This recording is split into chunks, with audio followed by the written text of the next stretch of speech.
Hop. Avant de voir la progression d'un mec totalement débutant passer de son premier dive en piscine à nager avec des requins-baleines à 30 mètres de profondeur en autonomie, laisse-moi juste te remettre un peu le contexte. Depuis quelques années, j'utilise cette chaîne comme excuse pour apprendre à expérimenter tout ce que j'ai toujours rêvé de faire. Alors, après les licences de parachutisme, de tir sportif, de wingwalk, de wakeboard ou encore de speedriding, on va aujourd'hui tenter de rajouter 3 diplômes de plongée à la liste. Comment ça se passe? Est-ce que c'est dangereux? Est-ce que c'est dur? J'en sais rien. Comme d'habitude, on va le découvrir ensemble. Bienvenue dans ce nouveau Practice Makes Perfect. Ladies and gentlemen, good morning. J'espère que vous allez bien, que vous êtes en forme. Il est 7h du mat. Pas du tout mon heure, mais aujourd'hui, on a un gros programme. On est du coup avec mon padré, Madame Buddies et la maman de Madame Buddies. Et j'ai eu la bonne idée de tous ces invités sur ce PMP. T'as déjà plongé dans ta vie? Sans bouteille. T'as essayé sans bouteille. Ça n'a rien à voir. L'objectif, ça va être de passer le PADI Open Water Course, qui est la formation la plus connue dans le monde de plongée, qui permet de descendre à 18 mètres de profondeur avec quelqu'un. Et je vous ai dit que l'objectif final de cette vidéo, c'était de nager avec des requins-baleines, c'est-à-dire ça. Oh bah maintenant vous savez. Let's go, comme d'habitude. Toujours des trucs de fou, hein, j'ai check. À Bali, il y a plein de coins où on peut faire cette formation parce que c'est une des activités touristiques principales, mais plutôt que d'aller dans une grosse structure Afrique, j'ai préféré soutenir un petit club local. Alors nous voilà arrivés à Let's Dive to Learn.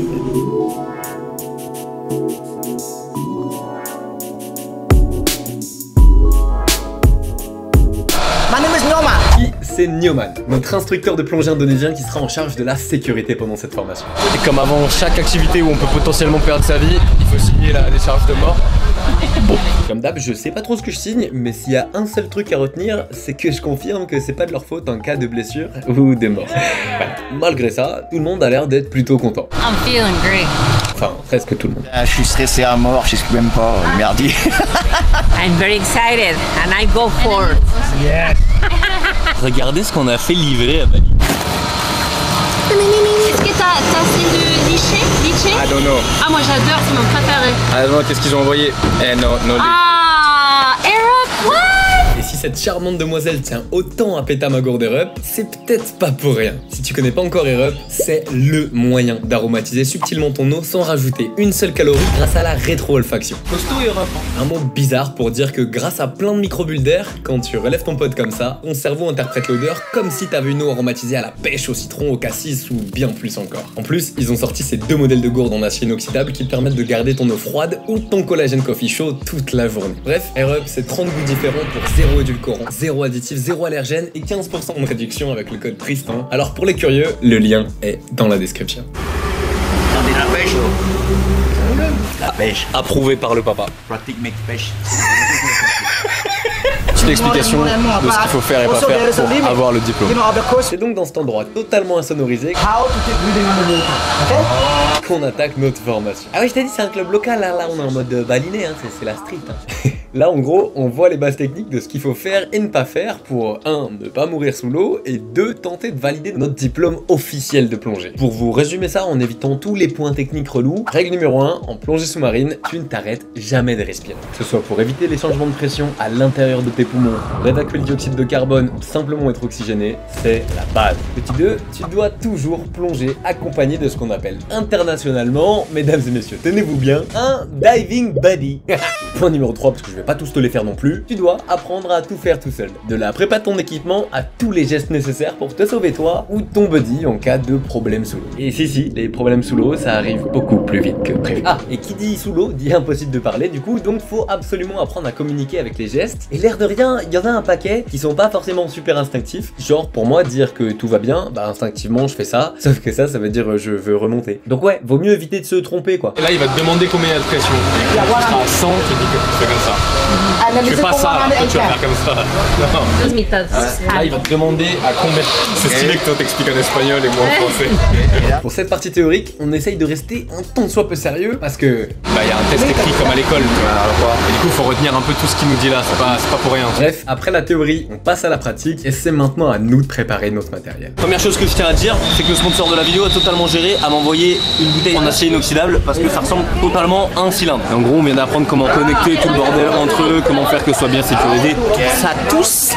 On a donc le cylindre qui contient l'oxygène, le système de BCD qui va te permettre de monter ou descendre, c'est une sorte de bouée que tu as sur toi, le régulateur, donc là on va respirer là-dedans et ça au cas où un copain il meurt, c'est pour lui donner de l'oxygène. Il y a tellement de trucs qu'il a dit et moi je sais comment répondre. Quoi? Et après avoir fait stresser le daron pour mon pur plaisir perso, il est temps de se changer pour attaquer la première étape de ce practice, le premier dive en piscine. On vient donc d'arriver à la piscine et là on va enchaîner le premier dive qui consiste à faire tout ce qu'on va faire dans l'océan mais dans la piscine, histoire de maîtriser les bases, ce qu'ils appellent la buoyancy, donc la flottaison. Je fais l'air de rien, si tu fais une petite crise de panique à 30 mètres sous l'eau, c'est pas ouf. Ça va, j'ai vu pire comme endroit d'entraînement. Là l'idée c'est de mimer le fait que t'es sur un bateau, donc il faut apprendre à se jeter dans l'eau parce que comme dit t'as 15 kg de matos derrière, tu peux pas rentrer dans l'eau normalement. Frigo! Oh, il est tellement impatient. Frigo! Alors là, étant donné qu'on fait une vraie formation avec un vrai diplôme international, j'ai pas le droit de filmer le début, mais en gros, on se met tous en cercle, en mode secte de l'océan, et Newman nous montre à tour de rôle tous les exercices qu'on va devoir apprendre à maîtriser pour valider la formation. Et ensuite, chacun son tour, c'est à nous de les refaire. La liste est super longue, mais les 3 skills principaux par ordre de difficulté du plus facile au plus compliqué, c'est 1. Apprendre comment récupérer ton régulateur, c'est-à-dire le petit tuyau que t'as dans ta bouche qui est relié à ton cylindre, qui du coup te permet de respirer sous l'eau. Et si jamais tu le perds, il faut savoir le récupérer. Ça c'est ultra simple. Tu t'inclines sur le teco, tu fais un cercle avec le bras en passant par ton genou, t'attrapes le régulateur, tu te le fous dans la bouche en envoyant un petit coup de pression là, histoire d'éviter de boire salé, et tada, tu respires de nouveau. Trop bien, je kiffe. Mais c'est pas sorcier, hein. Il faut mieux écouter, c'est tout, hein. Ensuite, on monte d'un cran. On apprend à vider son masque d'eau partiellement ou totalement.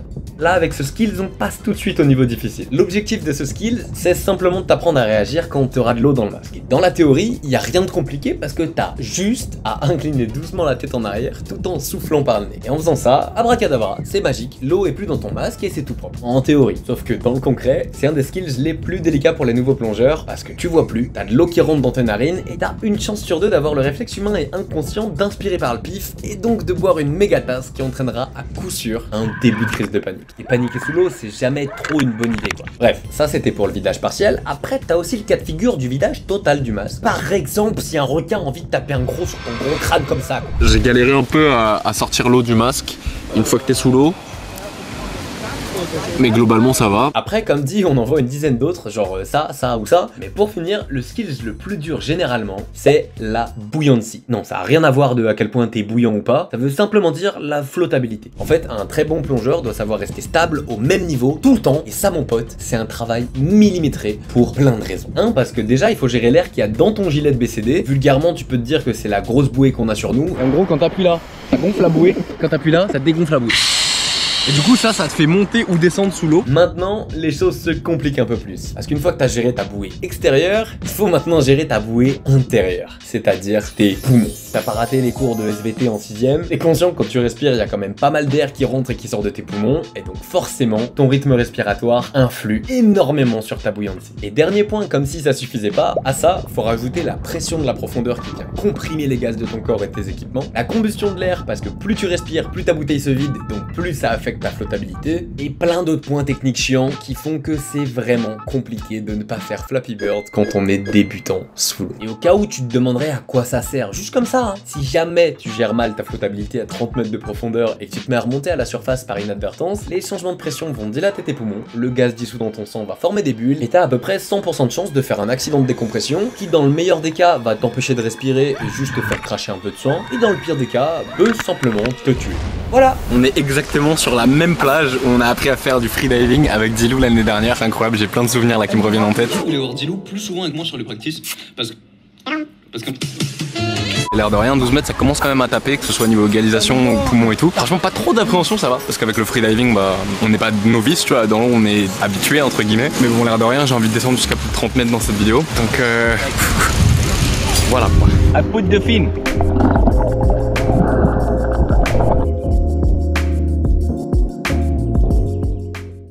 C'est incroyable, la vie marine ici elle est folle. J'ai jamais vu des trucs aussi près. How was it? J'ai adoré. J'ai vu tellement de poissons que je n'ai jamais vu dans ma vie. Donc c'était cool. It was beautiful. Mais ça s'est pas vraiment passé pareil du côté du padré. Comme je te l'expliquais tout à l'heure, on a le réflexe automatique humain de respirer par le nez. Donc quand on enlève le masque sous l'eau, la première chose que le corps a envie de faire, c'est prendre une grande inspiration par le nez. Et tant que t'as pas bu 2-3 tasses, bah t'inspires par le nez, tu t'étouffes un peu avec l'eau de mer, tu paniques, tu commences à avoir peur de refaire l'exo, et c'est exactement ce qui s'est passé pour le padré. Alors Et Dassault, c'est un super mec, hein. Je vais abandonner. J'ai bu de l'eau et j'ai envie d'arrêter. Il m'a dit non, il m'a cru en moi et je vais jusqu'au bout avec lui. He said you're the best instructor. Parce que il a insisté. C'est beau ce que t'as vu ou pas? Magnifique. Mais par contre, vraiment pour les gens stressés, tu vois, ben là, faut vraiment faire ça, quoi. Parce que en fait, tu peux pas être stressé là-dedans. T'es stressé, t'es mort. Ouais. T'es mort, tu respires mal, enfin, tu fais tout mal, quoi, tu vois. La seule chose pour que ça marche, tu te relâches complètement. J'ai dit, putain, je me relâche, quoi, c'est bon, j'ai mon instructeur qui est là, je vais pas mourir, quoi, tu vois. J'ai failli mourir. J'ai failli mourir, carrément. Attends, assommé. T'as failli mourir. Ouais, j'ai failli couler, là. Quand je tire dans l'eau, j'ai oublié ce qu'on a appris. T'as accusé? Pourquoi t'as oublié? Parce que j'ai oublié, tiens, pourquoi? C'est ce que j'en sais, moi. Mon cerveau était à l'envers. Bienvenue dans les PMP, hein. Ouais. Du coup, le daron il voulait abandonner, mais au final il a vu tout le monde le faire, et puis là il y a eu l'ego du prof de Kung Fu qui est revenu. Il a dit ah non, si tout le monde le fait, je peux bien le faire. Et du coup, il s'est décidé à le faire. Il a un peu bu la tasse, mais dans l'idée il l'a géré, donc trop bien. Comme d'hab, comme dans chacun des PMP, que ce soit le PMP wakeboard avec Dilou qui tryhard sur son cœur pendant que moi je tryhard sur le backflip. Chacun son combat, et on est ensemble dans la même merde. I don't like to drink, putain, mais cette merde. Oh là là, I don't like to drink. You the best, you know. Oh. In your age, you the very the best, you know. Yeah. Hey, j'ai juste bu un coup aujourd'hui. Ah bien. Just one drink. On a dépassé ses peurs et Ici, histoire de real man. tout le monde progresse. Yes, real man. Mec progresse. Drink. Mettez café, please. Mais non, pas besoin de café, t'as le sponsor. Non. Mettez café. Toi, je suis pas payé de toute façon. Moi, je bosse à l'œil. Alors. Ah ouais, t'es pas payé? C'est pas offert la formation là? Offert par la maison. La formation, c'est ouvert par mon fils. Et le fils il peut l'offrir grâce à Air-Up. Alors merci Ouais. Air-Up. Merci. Ouais, je plaisantais. Ah, c'est bon ça. bon pour l'eau. On dirait que c'est du. Morito. Ouais. C'est chez dur cochon? Bah, je te dis, putain, piston, j'ai plus de 5-6 tasses d'eau. Je suis allé, moi, là-dessous, je sais pas combien. Je dois 20 mètres, aussi. How many meters did you bring him? Voilà. Combien? 12. Wow. L'abuseur. J'étais à 40 mètres au moins. On est déjà quasiment à la moitié de la formation, et pour ce troisième dive, l'idée c'est d'apprendre à se repérer sous l'eau. Alors, on practice. Imaginons que tu veux aller à la caméra. D'accord. L'important c'est la ligne rouge. Donc il faut que tu pointes la ligne rouge vers là où tu veux aller. Hop, sur la caméra. Ça t'indique le nord. Et en fait, il faut que tu mettes là, sur le nord. T'as juste à maintenir la flèche dans le creux. Ça va t'amener où tu veux aller. Sur ces petites bananes plantain frites, on travaille le compas. Comment se repérer dans l'océan une fois qu'on est sous l'eau et suivre une direction. Tu tournes. Voilà. C'est donc d'arriver à l'épave de l'USAT Liberty Wreck. Là où on a fait du freediving l'année dernière. Là, il y a deux exercices qu'on doit faire. Le premier, c'est faire le Bouddha sous l'eau. Et le deuxième, c'est maintenir une direction avec le compas. Oh, c'est si lourd. Freediving, c'est plus simple hein, quand même. Si lourd, ça, c'est un si lourd. Bon, en termes de matos, on comprend pourquoi dans freediving, il y a le mot free, tu vois. Liberté, tu plonges quand tu veux, où tu veux, avec rien. C'est stylé le scuba, mais par contre le fait de s'équiper avec autant de matos, tu sens que t'es pas non plus en communion avec l'océan et que t'es quand même un peu un étranger comparé au freediving par exemple. Pendant ce dive, on reprend les exercices qu'on avait auparavant un peu plus en profondeur, on passe l'examen pratique de la boussole qu'on validera tous comme des goats, et on revisite l'épave de l'USAT Liberty Wreck. Puis si jamais t'as la mémoire un peu courte, l'USAT Liberty, c'est un cargo de l'armée américaine de 120 mètres qui s'est fait torpiller en 1942 par un sous-marin japonais. Les ricains ont essayé de le remorquer jusqu'à Bali, mais ils ont fini par l'abandonner à mi-chemin, c'est-à-dire ici. Puis il y a eu un volcan qui s'est réveillé, et le navire s'est gentiment fait engloutir par l'océan Indien. C'est comment le bateau? Ah, c'est super, c'est magnifique. C'est comme la mémoire de l'histoire. T'étais à l'aise? Comment ça va, je suis à l'aise. Comment ça a coulé, comment ça fait que ça a coulé, devant l'histoire. Le daron il échange des cours de Kung Fu contre quelques plongées gratuits. Il est donc l'heure de clôturer ce PADI Open Water avec le dernier dive de la certification. T'es prêt pour ton dernier dive? Ah ouais, tranquillo. Robocop. N'hésitez pas à me dire en commentaire si vous voulez voir le daron plus souvent dans les aventures. C'est vraiment reposant de ouf. Une fois que t'es sous l'eau, bon, tu te sens un peu étranger parce que t'as quand même 15 kilos sur le dos, de l'oxygène et tout, et tu te rends compte que bah, humainement on n'est pas fait pour aller là comme ça, on n'est pas fait pour rester autant de temps sous l'eau, mais ça commence à être de plus en plus agréable, et du coup plus tu te relâches, moins tu consommes d'oxygène, plus tu peux rester, plus tu peux observer. Genre hier j'ai phasé sur des petits poissons que j'avais jamais vus. Il y a un poisson, il tournait autour de ma main, il jouait avec ma main. Je savais même pas qu'un poisson ça faisait des bruits, genre il faisait des petits. J'entendais et je sentais même les vibrations. C'est fou, très content. Le scuba dive c'est vraiment comme le skydive, dans le sens où quand tu passes ta PAC, donc la formation pour sauter seul en parachute, t'as 7 sauts et le dernier t'es tout seul. Donc tu commences au début t'as 2 moniteurs, après t'as un moniteur, après tu travailles une figure, 2 figures, 3 figures, 4 figures, et ensuite tu sautes solo. Et là c'est un peu la même chose. Au début bon il y a les moniteurs pas trop loin, loin, tu travailles les premiers exos pas trop en profondeur, puis après les moniteurs sont de plus en plus loin, et tu travailles les exos de plus en plus en profondeur, on enlève le masque de plus en plus longtemps. Petit à petit, on rajoute des couches de difficulté, et c'est exactement le même process que ce soit au-dessus de la Terre à 4200 mètres d'altitude ou sous l'océan à 20 mètres de profondeur. Ouais, plus on fait de trucs sur cette chaîne, plus je me rends compte qu'il y a beaucoup de similitudes et de points communs entre plein de disciplines qui, de base, n'ont rien à voir ensemble. C'est comment le bateau? Ah, c'est super. Ah, c'était incroyable. Je trouve qu'il y a plus de vie sur le bateau que sur les rochers. It's time to say goodbye.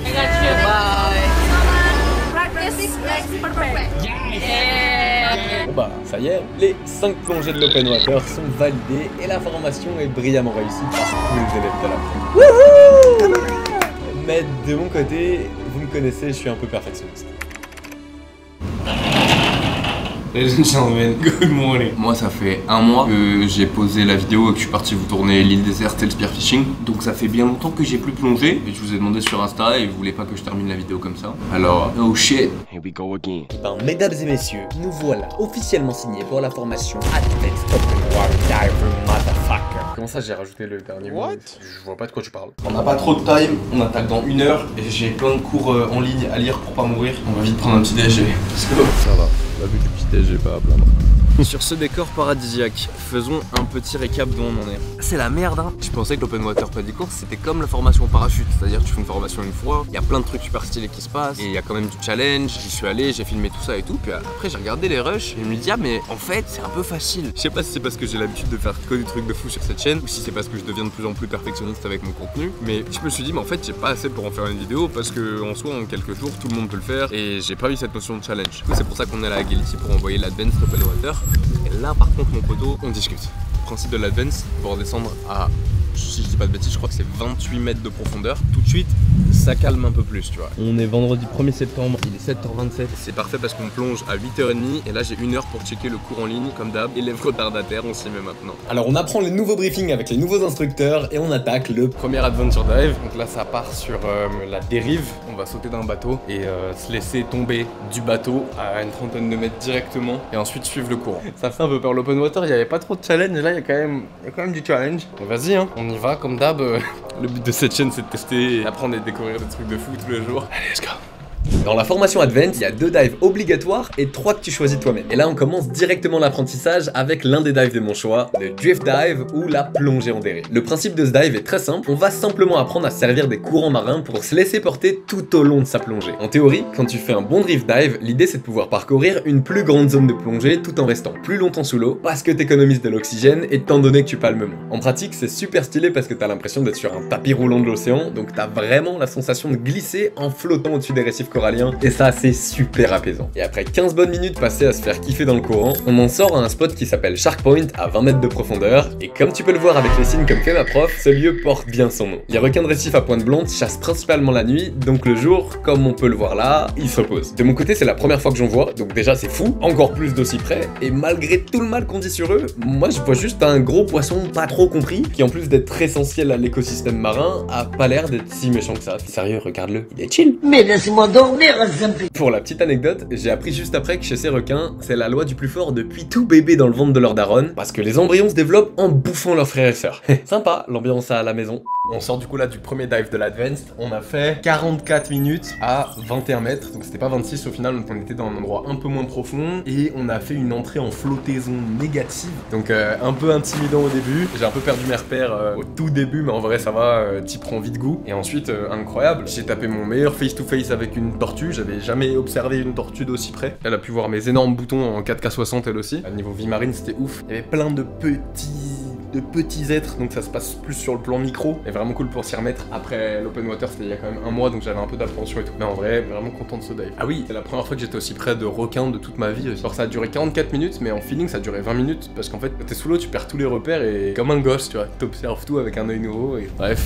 Let's go. Deuxième dive du Advance. Ensuite on enchaîne sur le dive obligatoire de navigation. Un peu relou, c'est s'orienter sous l'eau, faire des carrés, faire des lignes droites et tout, mais comme vous l'avez compris, vous voulez que j'ai 2 diplômes, donc vas-y on y va, hein. vous m'avez pas laissé le choix, hein. Effectivement, ce dive est un peu relou parce que c'est très scolaire et l'objectif ici c'est de maintenir un cap sous l'eau en apprenant à utiliser ta boussole à la perfection. Et une fois les exos imposés gérés en mode Giga Chad, sur le chemin du retour, je tombe nez à nez avec cette énorme tortue. En Indonésie, il y a beaucoup de tortues parce que c'est un gros site de nidification. Comme les femelles se rendent sur les plages où elles sont nées pour faire leur nid et pondre leurs œufs, ça fait désormais partie de la culture du pays de protéger ces gros gardiens des océans. Et comme tu peux le voir là, pendant quelques minutes, je décroche 100% le cerveau et je me laisse totalement captiver par cette créature. Et en repartant, on a même eu la chance de voir ça. Et moi là à la base, je pense qu'elles sont en train de se battre. Et en fait après j'ai appris qu'elles étaient en train de se faire un câlin. Bref, plutôt cool. Ok, deuxième dive dans la boîte. C'était bien relou le compas, mais on l'a géré plus ou moins facilement. Et après on a été blessed avec des tortues qui faisaient l'amour. Littéralement c'était incroyable. J'ai déjà vu des tortues au loin quand je faisais du snorkeling ou du spearfishing, mais jamais d'aussi près et jamais aussi grosse. Je suis resté bien genre 2 minutes à côté d'elle à regarder tous les détails de texture sur sa peau, sur sa carapace, sur les pattes et tout, et j'ai phasé dessus, c'était incroyable. Et c'est tout. Deuxième dive, compas dans la poche mon pote. On a fait la ligne droite, les carrés et tout, c'était relou, ça faisait très épreuve scolaire, mais vas-y ça fait partie du jeu pour avoir le diplôme, donc on ferme sa gueule et on enchaîne. Mais bien content en tout cas, ça avance. On enchaîne sans plus tarder sur la troisième plongée, le deep dive, où l'objectif est ici de descendre dans les profondeurs mystérieuses des abysses, où la lumière change, les couleurs deviennent froides et la vie marine prend une toute autre allure. Désolé, je me prends trop au jeu des voix off. Et après m'avoir posé une colle de bon matin... Bon, la question qui fâche, tu as lu le deep dive. En gros, qu'est-ce que t'as retenu à peu près?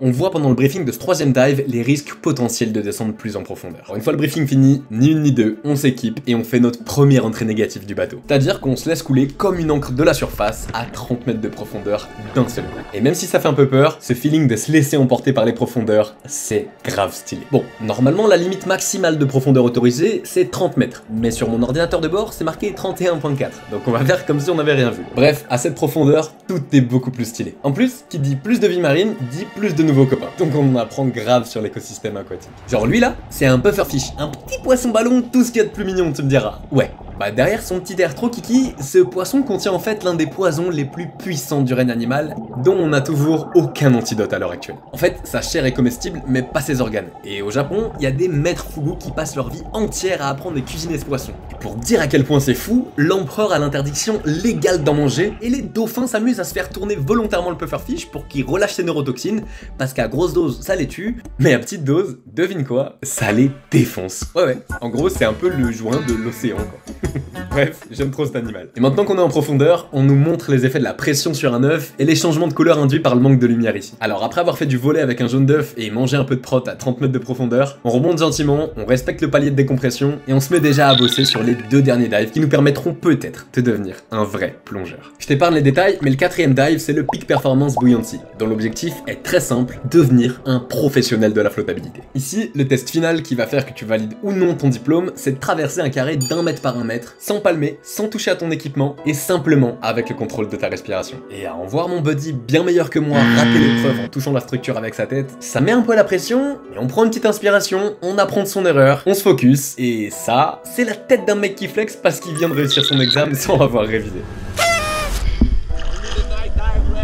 J'ai peu d'images du 5e et dernier dive qui valide la formation, mais c'est un dive de nuit où tu plonges dans l'eau toute noire avec seulement ta petite lampe torche. Ok, donc là on est en pleine prépa du matos pour le night dive. On nous laisse préparer tout de A à Z. Il faut tout vérifier, que tout soit bien branché, qu'il y ait tout qui marche. Sortir ça. Ok. Tac, est-ce que l'aiguille elle est bizarre? Ouais, tu vois là c'est pas ouf, je pars avec moins d'air. Et bien que ça fasse un peu peur, l'air de rien on a bien practice la plongée, donc ce sera un dive 100% validé par votre buddy national. Après ces 10 dives en autonomie, on valide donc ce dernier diplôme qui nous permet désormais de plonger jusqu'à 30 mètres de profondeur. Et chose promise, chose due, pour la dernière étape de cette vidéo, on se rend sur la pointe de l'île de Sumbawa, au Samawa Seaside Cottage, un endroit qui te propose de te jeter au milieu de l'océan Indien pour tenter de rencontrer le plus grand poisson du monde. Ladies and gentlemen, good morning. Je viens littéralement de me réveiller. On est super en retard, mais c'est le moment qu'on attend depuis le début de cette vidéo. Alors, on a mis la casquette diver. Let's go. Et parce qu'une image vaut bien plus que des mots, je te laisse avec ces quelques moments de vie qui m'ont fait me sentir bien petit face à l'immensité de ces animaux.